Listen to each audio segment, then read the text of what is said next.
but the Numen Blast on the back lanes will be hitting the back shot, but still Doc Rebo will go down. Raflisha sa likod. Here we go, Tets using the poisons to be able to stop these from regenerating. Eson still alive using these batteries, but here comes JP with the Falling Star Moon. He has bit down onto Eson. He's gonna be bit down by the Bloody Hunt. Committed, Fuzakin taken out. D gets a double kill. Masastan ba ni Tets? Barely missing, ladies and gentlemen, the recall by Raflisha. Instead, magko-convert na lang dito ang Warriors, pero trading with Renzio up top. Lumipat na si Renzio. Lumipat. Very close on Raflisha. Definitely. Pero yun nga, ang sagot nga dito, yes, Cignal Ultra Warriors is actually getting those kills, but they're leaving the Masha behind. And also, sabihin na natin kanina, like, insurance policy coming from the Masha, meron still din silang marksman. Another insurance policy din for the side of Bren Epro. So still, Cignal Ultra Warriors, medyo hindi pa rin nakukuha nila yung tamang tempo to be able to close this game or get at least yung favorable dito going into the mid-game. But yeah, we have to admit, this game is looking much better than game 1. Yes, for sure. Mukhang nag-iinit na ang Warriors at nakapagluto na. Kanina nagsasaing pa lang eh. Oo. Ngayon yung ulam na lang inaantay. Oo. Ang aalamin na lang natin dito kung sino yung kakain. Ay, oo. If it's gonna be Epro or the Warriors. At kahit sabihin natin makakuha dito ang Warriors ng isa pa, they have to do it all over again. But here we go up top though. Getting bit down is Fuzakin. D gets the kill. Rob, Fuzakin has been dying so often in this game. Yes. You see these 10 kills on the side of the Warriors? Almost half of that, I believe, is on Fuzakin. Medyo yun, the way kasi na nilalaro ni Fuzakin yung Grak niya is more on parang pang scout. Kumbaga masyadong angat kung iisipin natin. If you actually remember for Execrations, parang yung laro ni Chuck, no? Yeah. Yung mga ganong klase. Pero look at this late. Yes, yun, sobra yung face check. But also, it somehow helps his team as well. But look at that, Eson might actually fall down on the hands of JP still. Another turret will be taken down on the side of the Warriors. That's the 3 cores of Bren Epro, Eson. That was risky, but then again, he might just have been buying time. Look up top, na-push na ni Few yung lane doon na kaninang pinagpo-focusan ni Renzio. And I think that's what they needed. They needed to breathe from up top. Kasi kung dinerecho ni Renzio yan, if they let the minions stay, then it would have been trouble for the Warriors. But they had to trade Eson out. Yes, gonna be troubling some nga talaga dito for the side of Cignal Ultra Warriors. But the Salmon Force will be used here. Another death nga. Kaya dito na mangyayari for Fuzakin now. Nabuhay siya dito. But the Luminum Blast will connect on 2. How perfect by Raflisha, angled so nicely. Here comes the Falling Star Moon, but Dark Knight Falls naman ang sagot dito ni Few. Blocked by Tets, there's a Frost Moon, but up top it's Renzio versus Few. It looks like Few is going to be flickering out. Renzio is going to be biting down on him, and Hellkurt is down, deleted off the map by Masha, and Raflisha is going to be pushing back the... And we reset here. Again, nice pick up there by Renzio. In-isolate niya yung Hellkurt. At nag-one-on-one sila. Yun, doon nahirapan yung Cignal Ultra Warriors because kunulang sila sa firepower. Especially doon nga nawala kagad yung Hellkurt. But look at this, ladies and gentlemen. Mag flicker out na di na mangyayari, but Desanya will fall down onto the back lanes. Eson here, wala na siyang Piraga armor, and the last tier 2 turret outside sa base ng Warriors will also be taken down by the side of the Bren Epro. High ground na lang ang natitira para sa Warriors. At ito na, ang Epro. They are gonna start caroling, singing all the songs that you hate to hear. And just like that, nag-switch na yung momentum natin. It's on the side of Epro now.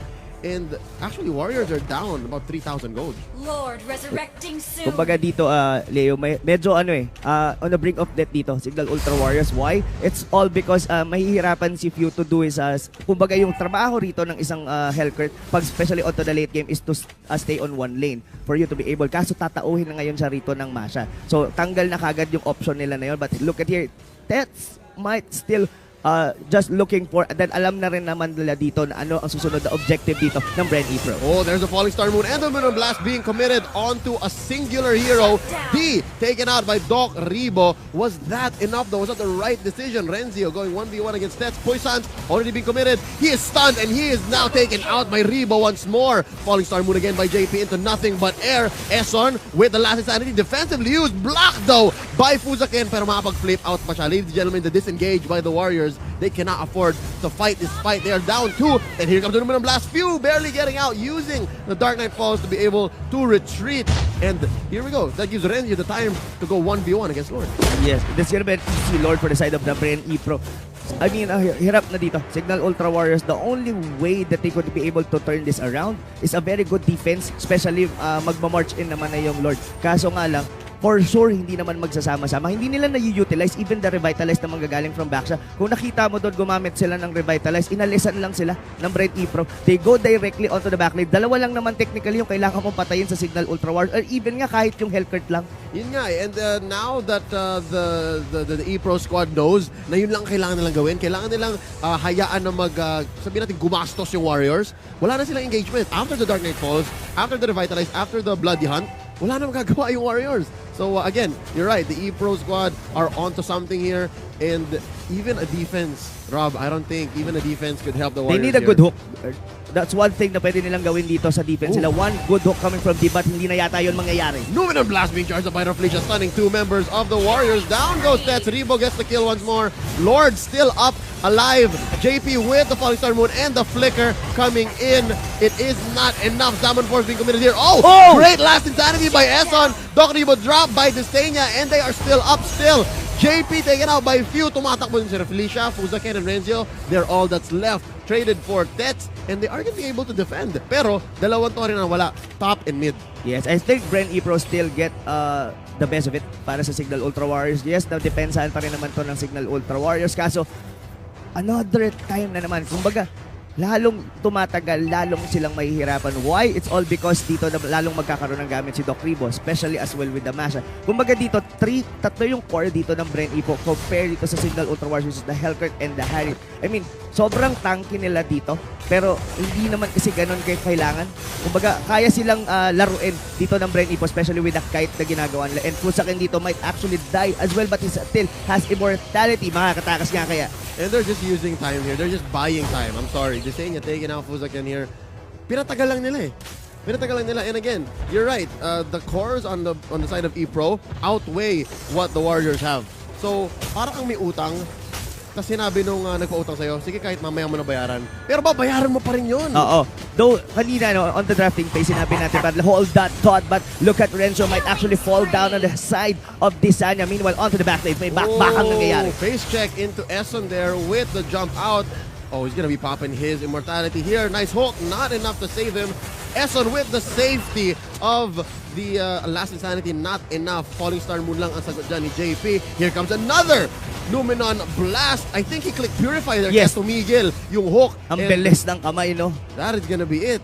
That was well placed. For one sec, inisip ko, sana pwede mong i-hook yung kakampi mo. Actually, parang ginawa ni Dion. Trinay niya, no? Oo, yung, ito nga, ay hindi pala. Yung sa export. I think he wanted to hook someone there para matulungan doon si Esson. Pero parang magandang mechanic yun, no? For Mobile Legends. That would be a buff. Yes. Straight buff For yun. sure. Straight buff yun para kay D. But, again, pwede ka kasing lumulusot kasi yung hook. So, medyo may mawawala ring utility sa side ni Franco. But then again, here we go. Para humaba ng konti doon yung hook. Getting Fuzaken into the bush here. Wild charge.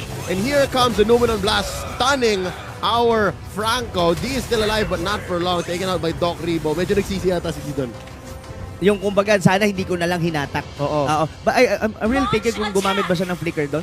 No, medyo masyadong mahaba. Saka sobrang pinakadulo ng cooldown ng Power of Nature. Yeah. Oh wow, Few just barely getting away. Dark Knight falls as a defense mechanism against Renzio there. But I guess the tier 3 turret onto the bottom lane actually going down. So wala na ngayon Torre dito ang Cignal Ultra Warriors. Desanya might actually fall down as well. Dalawa na yung patay dito on the side of the Warriors. And this might be it, ladies and gentlemen. A flawless victory na manggagaling dito from Bren Epro. It's a 2-0, and it looks like the Warriors are going to be calling it a day. Rob, there was not... Hindi naman sa... I don't want to say that there was something wrong with the draft. It was a draft that wanted to do a certain thing. Diba? May purpose, kaya ganito yung itsura ng draft ng Epro. Ay, ng Warriors. For me, it's too defensive. It's too defensive, and they needed to pop off immediately. They needed Desenia to not be 4-5-2. They needed Desenia to be something like 6-1-4. Kumbaga they put all their basket dito on the side ng Harit na magpo-pull off sa early game. Their eggs in one basket. Yes, their eggs on one basket dito, which is Desenia. And yun nga, if ever nga, though si Few naman, hindi naman siya nag-lock, especially onto the bottom. Kumbaga, head-to-head lang. The only difference is hindi na siya makaalis dun sa baba because nandun din as well yung Masha. And what made this a losing engagement, sabihin natin, for the side of the Warriors is Masha's just infinitely more mobile than Hellkirk. Di ba, Masha can rotate much faster. Sabihin natin may global ult ito, si Few. He can only really click it so many times.